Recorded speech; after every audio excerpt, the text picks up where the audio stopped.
71-ാമത്തെ സങ്കീർത്തനം അതിന്റെ 14-ാമത്തെ വാക്യം. സങ്കീർത്തകൻ വലിയൊരു ബോധ്യം ഇങ്ങനെ വിളിച്ചു പറയണം. 71:14 Psalm 71:14 അടയാളപ്പെടുത്തിയിട്ടു. നല്ലൊരു വിശ്വാസ പ്രഖ്യാപനമാണ്, പ്രത്യാശയുടെ ഒരു വലിയ സ്റ്റേറ്റ്മെന്റ് ആണ്. 71:14 അവർക്ക് വായിച്ചേ.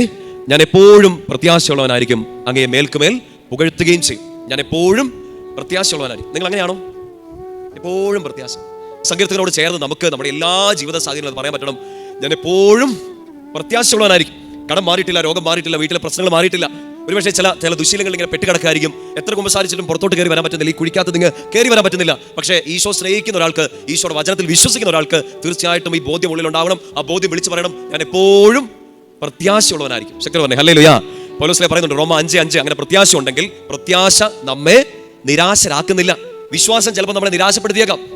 മനുഷ്യരോടുള്ള വിശ്വാസമായിരിക്കാം, ചില പ്രസ്ഥാനങ്ങളുള്ള വിശ്വാസമായിരിക്കാം.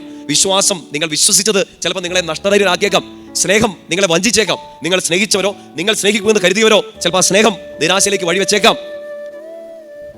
ഏതൊരു സാഹചര്യത്തിലും വിശ്വാസം നഷ്ടപ്പെട്ടു പോകുന്ന ഒരു സമയത്തും സ്നേഹം ചതിക്കപ്പെടുന്ന ഒരു സമയത്തും നിങ്ങളെ നിരാശരാക്കാത്ത ഒരു പുണ്യമാണ് എന്ത്? പ്രത്യാശ. പ്രത്യാശ നമ്മെ നിരാശരാക്കുന്നില്ല. അതുകൊണ്ട് സങ്കീർത്തനം 71:14 ഞാൻ എപ്പോഴും പ്രത്യാശയുള്ളവനായിരിക്കും, അവിടുത്തെ മേൽക്കുമേൽ പുകഴ്ത്തുകയും ചെയ്യും. ശക്തിയോട് പറ ഹല്ലേലൂയ. ഒരു മധുര